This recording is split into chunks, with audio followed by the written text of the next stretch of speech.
Indian express ഇന്നലെ പറഞ്ഞതാണ് RBIയുടെ റിപ്പോർട്ടിൽ. സാർ, നമ്മൾ ഈ കാര്യമൊക്കെ ചെയ്ത് കിട്ടാനുള്ള വരുമാനം ഒന്ന് നികുതിയാണ് സാർ, ഒന്ന് നികുതിയാണ്. ഈ മിനിസ്റ്റർ സംസാരിച്ചോ? പ്ലീസ് ശ്രീ മാത്യു, ബഹുമാനപ്പെട്ട ഒപ്പോസിഷൻ ലീഡർ സംസാരിക്കുമ്പോൾ ആരും മിണ്ടിയില്ല.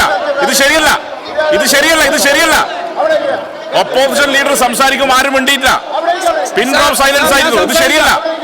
ഇന്ററപ്റ്റ് ചെയ്യുന്നത് ശരിയല്ല.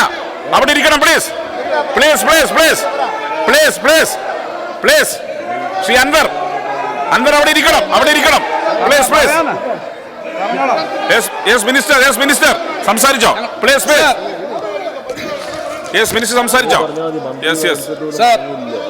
സാർ, നേരിട്ട് പേഴ്സണലായിട്ടുള്ള കാര്യം വിശദീകരിക്കാൻ പോലും നമ്മുടെ തദ്ദേശ സ്വയംഭരണ വകുപ്പ് മന്ത്രി എണ്ണിച്ചപ്പോഴും ബഹുമാനപ്പെട്ട പ്രതിപക്ഷ നേതാവ് വഴങ്ങിയില്ല. അപ്പോൾ അതുകൊണ്ട് നമ്മൾ അങ്ങനെ വഴങ്ങണ്ട. നമുക്ക് ഇത് കഴിഞ്ഞ് വേണേൽ പറയാം. സാർ, ഇതിനകത്ത് സ്റ്റേറ്റ് ഓഫ് സ്റ്റേറ്റ് ഫിനാൻസസിനകത്ത് പറയുന്നൊരു കണക്കുണ്ട് സാർ. കേരളത്തിൽ സാധാരണഗതി ഒരു സംസ്ഥാനത്തിൻ്റെ വരുമാനം എങ്ങനെയാണ്? 1, സംസ്ഥാനത്തിനകത്തുനിന്ന് പിരിക്കുന്ന നികുതി; 2, കേന്ദ്രത്തിൽ നിന്ന് തരേണ്ട അർഹമായ നികുതി; 3, നമുക്ക് എടുക്കാവുന്ന ബോറോയിങ്. അത് തന്നെ സാധാരണഗതിയിൽ ബോറോയിങ് എടുക്കാവുന്ന പരിധിക്കേ ഉള്ളൂ. സാർ, നമ്മുടെ നികുതി വർധന ഉണ്ടാക്കിയിട്ടുണ്ടോ എന്നുള്ളതാണ്. സാർ, ഇവിടെ പ്രതിപക്ഷ നേതാവ് നല്ലതുപോലെ വാദിച്ച് പറയുന്ന ആളാണ്. അതിനൊന്നും എനിക്ക് യാതൊരു തർക്കവുമില്ല. സാർ, കേരളം ഒരു പെർഫോമൻസ് ഉണ്ടാക്കിയിട്ടില്ല എന്ന് പറഞ്ഞ് ശരിയാണോ? സാർ, 1956 മുതലുള്ള ഗവൺമെൻറ്റുകളുടെ കണക്ക്, അതിന് മുമ്പുള്ള 56 മുതലുള്ള കണക്കെടുക്കുമ്പോൾ നമുക്ക് 47,000 ചില്ലാനും കോടിയാണ് സാർ 2021 മാർച്ചിൽ വന്നത്. ശരിയാണ്, കോവിഡ് സമയത്ത് ഉള്ള സാമ്പത്തിക രംഗം അല്പം സജീവമല്ലായിരുന്നല്ലോ. എന്തായാലും 47,000 കോടി ഉണ്ടായിരുന്നുള്ളല്ലോ. സാർ, 2 വർഷം കൊണ്ട് നമ്മുടെ വരുമാനം ആ 47,000 കോടി എന്നുള്ളത് 71,000 കോടിയായി. സാർ, ഇപ്പോൾ ഇന്ത്യയിലാകെയുള്ള എക്കണോമിക്ക് ബാധ്യത പ്രശ്നമുണ്ട്. ഇപ്പം 1-2 സ്റ്റേറ്റിൻ്റെ കണക്കൊക്കെ അങ്ങ് പറഞ്ഞു. അന്തർദേശീയമായിട്ടുള്ള കണക്ക് നോക്കിയാൽ 1% പോലും ഇല്ല ഗ്രോത്ത്. ഇന്ത്യയിലാകെ ഗ്രോത്തിൻ്റെ പ്രശ്നമുണ്ടെന്നുള്ള കണക്കുകൾ വന്നിരിക്കുകയാണ്. അപ്പോൾ ആ വർധന എന്നും അതേപോലെ വരുമെന്നല്ല. പക്ഷേ ഈ 2 വർഷം കൊണ്ട് സാർ 47,000 കോടി ഉണ്ടായിരുന്നത് കേരളത്തിൽ 71,000 കോടിയായി 50% വർദ്ധിച്ചു എന്നുള്ളത് നമുക്കൊക്കെ പരസ്പരം സന്തോഷം ഉണ്ടാവുന്ന സാറില്ല സാർ. റെക്കോർഡാണ് സാർ ഇന്ത്യയിൽ. അതുകൊണ്ടാണ് ഇവിടെ ഈ റിസർവ് ബാങ്കിൻ്റെ റിപ്പോർട്ടിൽ പറയുന്നത്, RBI സ്റ്റേറ്റ് ഫൈനാൻസസിൽ പറയുന്നു, A study of budgets 2023-24 report highlights that the contribution of state on tax revenue (SOTR) to Kerala's overall tax revenue increases 78.7 for the post-COVID period of 21-23. By comparison, the average of all states was 65.4%. എന്നിട്ട് സ്റ്റേറ്റുകളുടെ പറയുന്നുണ്ട്. Sir, ഈ സ്റ്റേറ്റുകളിൽ UP 54, UP 54, MP 51, Orissa 53, Bihar 29.4, west Bengal 54, ഇങ്ങനെ ഓരോ സ്റ്റേറ്റുകളുടെയും കണക്കുണ്ട് sir. നമ്മുടെ സ്റ്റേറ്റിൽ നമ്മുടെ നല്ല കാര്യം ചെയ്തു കഴിഞ്ഞാൽ അതൊക്കെ അംഗീകരിച്ചൂടെ സാർ? കഴിഞ്ഞ ദിവസം നമ്മുടെ പ്രശസ്തനായ സിനിമാ താരം അദ്ദേഹം ഈ മോഹൻലാൽ വിവിധ സംസ്ഥാനങ്ങളിൽ സന്ദർശിക്കാൻ പോയി. അദ്ദേഹം സിനിമാ ഷൂട്ടിങ്ങിന് പോയി. ഇപ്പോഴത്തെ ലേറ്റസ്റ്റ് ഫിലിം ഉണ്ടല്ലോ അദ്ദേഹത്തിൻ്റെ, മലൈക്കോട്ട വാലിബൻ.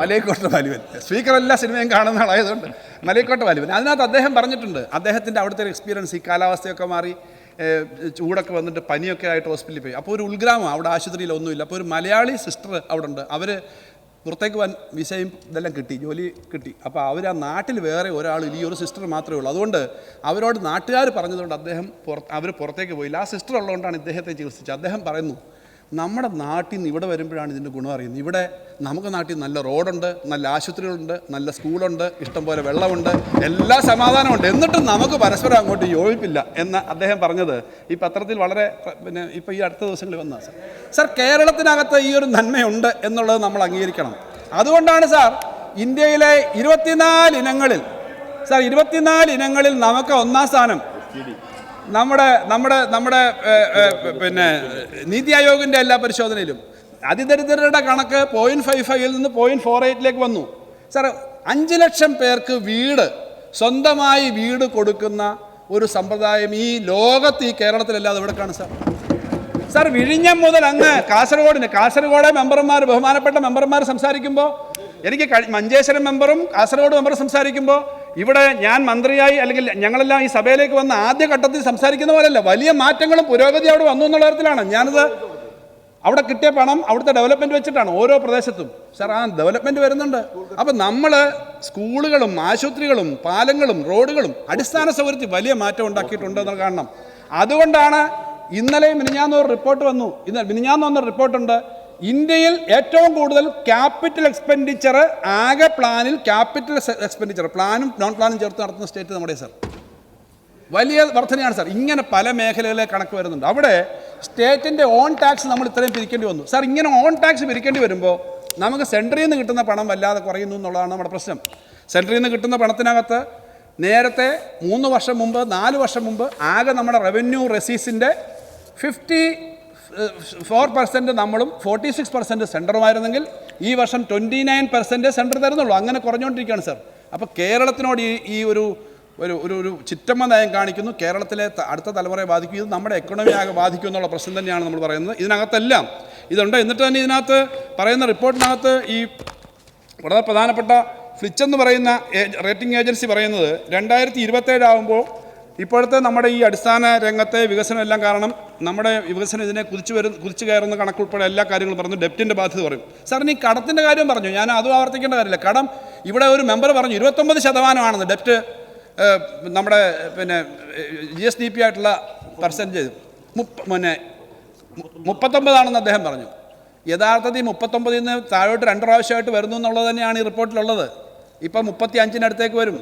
നമ്മുടെ സെൻട്രൽ ഗവൺമെൻറ് കണക്ക് 50 കൂടുതലാണ്. യൂണിയൻ ഗവൺമെൻറ്റിൻ്റെ ആകെ ബോറോയിങ് അതിനകത്ത് പാർലമെൻറ്റിൽ തന്നെ കൊടുത്തിരിക്കുന്ന മറുപടി അനുസരിച്ച് 40% സാർ അവരുടെ ആകെയുള്ള കടം. ആകെ അവിടെ പറഞ്ഞിട്ടുള്ള ശ്രീ ഡോക്ടർ ശിവദാസന് കൊടുത്ത ശ്രീമതി നിർമ്മല സീതാരാമൻ കൊടുത്ത മറുപടിയിൽ സാർ അവരുടെ ആകെ കടം 17.99 lakh crore from various sources in financial year 2023-24 mainly to finance its fiscal deficit. This amount is about 40% of the total net size of the union budget. 45.39 ലക്ഷം കോടി ഉള്ളതിൻ്റെ 40% കടമാണ്. നമുക്ക് 20% അടുത്തേ ഉള്ളൂ. നമ്മുടെ ഈ കടം ഇത് ബഡ്ജറ്റ് സൈസാണ്, രണ്ടും രണ്ടാണ്. അപ്പോൾ ഈ ബഡ്ജറ്റ് സൈസാണ്, ആ കടം പരിശോധന നോക്കിയാൽ മതി. എന്തായാലും ഈ കണക്കെല്ലാം ബഡ്ജറ്റ് രേഖയിലുള്ളതാണ്.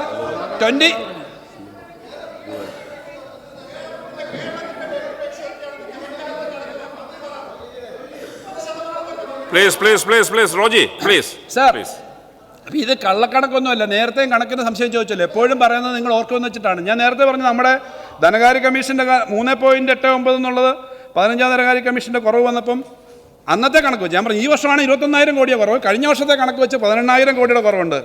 GST നഷ്ടപരിഹാരം നിർത്തിയത് കൊണ്ട് 12,000 കോടി കുറവുണ്ട്. നഷ്ടപരിഹാരം നിർത്തേണ്ടതായിരുന്നു നേരത്തെ എന്ന് പ്രതിപക്ഷ നേതാവ് പറഞ്ഞു, അത് വേറെ കാര്യം. റവന്യൂ കമ്മി ഗ്രാൻറ്റിൽ കഴിഞ്ഞ വർഷവും ഈ വർഷവും തമ്മിലുള്ളതാണ് 8,400 കോടിയുടെ കുറവ്. അതുപോലെ വായ്പാ അനുമതി, പലതരത്തിലുള്ള വായ്പാ അനുമതി നിഷേധിച്ചത് 19,600 കോടി. ഈ കോടി ഇത് ഞങ്ങൾ പറയുന്നത് കൃത്യമായൊരു കണക്കിൻ്റെ അടിസ്ഥാനത്തിൽ അത് വെച്ചിട്ടാണ് സുപ്രീം കോടതിയിലും മറ്റുമെല്ലാം ആർഗ്യുമെൻറ്റ് പോകുന്നത്. നിങ്ങൾ പറയുന്നത് എന്താ? ഇവിടെ ഒരാൾ ആർഗ്യൂ ചെയ്തു ഇതിനകത്ത് ഒരു കാരണവശാലും ഇനി കൂട്ടിക്കൊടുക്കാൻ പാടില്ല, ഇനി അങ്ങനെ കൊടുക്കാനേ പാടില്ല, ഇവരെല്ലാം ചെയ്തത് ന്യായമാണ്. ഇവിടുത്തെ ഒരു പ്രധാനപ്പെട്ട പണ്ഡിതോചിതമായ കാര്യങ്ങൾ സംസാരിക്കുന്ന ഒരു മെമ്പർ പറഞ്ഞു. സാർ അദ്ദേഹം കിഫ്ബിക്കെതിരെ കേസ് കൊടുത്ത് കിഫ്ബിയെയും പെൻഷൻ കമ്പനിയുടെ എല്ലാം കാര്യത്തിൽ ഗവൺമെൻറ്റിനെ ഈ തരത്തിൽ കേരളത്തിലെ ജനങ്ങളെ ഈ തരത്തിൽ എത്തിച്ച ഒരാളാണ്. പക്ഷേ അദ്ദേഹത്തിൻ്റെ അവിടെ ഈ 450 കോടി രൂപയുടെ ഏറ്റവും വലിയ ചരിത്ര നേട്ടം ഇതേ കിഫ്ബിയുടെ എന്ന് പറഞ്ഞിട്ട് പടമൊക്കെ അടിച്ച് ഇറക്കിയിട്ടുള്ളതും അവിടെ തന്നെ ഉണ്ട്. ആ മണ്ഡലത്തിൽ അല്ല, ഞാൻ പത്രവാർത്തയാണ് സാർ, അതുകൊണ്ട് വേറെ രേഖയല്ല, പത്രവാർത്തയാണ്. 450 കോടി രൂപയുടെ പദ്ധതി അദ്ദേഹത്തിൻ്റെ മൂവാറ്റുപുഴ ചരിത്രത്തിലെ ഏറ്റവും വലിയ നേട്ടം ഈ ഫേസ്ബുക്കിൽ. സാർ ഇത് അല്ല, അതിനെന്താ കുഴപ്പമില്ല, എല്ലാവരുടെയും അവകാശം തന്നെ. പക്ഷേ ഇത് മൊത്തം കുഴപ്പമാണെന്ന് പറഞ്ഞ് കേസിൽ പോയി ഈ കാര്യമെല്ലാം ചെയ്തിട്ട് ചെയ്യുന്ന കാര്യമാണ് ഇതെല്ലാം. നമ്മൾ ഒരു കാര്യം വ്യക്തമായല്ലോ, LDF എന്ന് പറഞ്ഞാൽ UDF അല്ല, LDF UDF അല്ല, UDF ഉൾപ്പെടെ എല്ലായിടത്തും വികസനത്തിന് പണം കൊടുക്കുന്നതിന് ഞങ്ങൾക്ക് യാതൊരു തടസ്സമില്ല. പക്ഷേ ഈ ചെയ്യുന്ന കാര്യമില്ല, ഇതൊന്നും കൊടുക്കേണ്ടതല്ല എന്ന് വാദിക്കുന്നൊരു സമീപനം അക്കാര്യത്തിനകത്ത് വന്നു എന്നുള്ളതുകൊണ്ട് സാർ ആ കാര്യം എടുത്ത് കാണിച്ചാണ്. സാർ ഇവിടെ ഈ കാര്യമെല്ലാം ചെയ്യുമ്പോൾ ഇതുപോലുള്ള നിരവധി കാര്യമുണ്ട്. ഇനിയും പാവപ്പെട്ട ചെറുപ്പക്കാരുടെ കാര്യത്തിൽ PSC അപ്പോയിൻമെൻറ്റിൻ്റെ കാര്യത്തിൽ കഴിഞ്ഞ ദിവസം മനോരമ പത്രത്തിൽ റിപ്പോർട്ട് ചെയ്ത് തന്നോ, മനോരമ ആയതുകൊണ്ട് ഞാൻ എടുത്തു പറയുന്നുള്ളൂ. മനോരമ പത്രത്തിലാണല്ലോ സാധാരണ മനോരമ പോലും റിപ്പോർട്ട് ചെയ്യേണ്ടി വന്നു. ഇന്ത്യയിലാകെ കഴിഞ്ഞ ഒരു വർഷക്കാലം കൊണ്ട് 62,000 പേരെ മാത്രമാണ് PSC വഴി സാർ നിയമിച്ചത്. അതിനകത്ത് 42% കേരളത്തിലാണ്.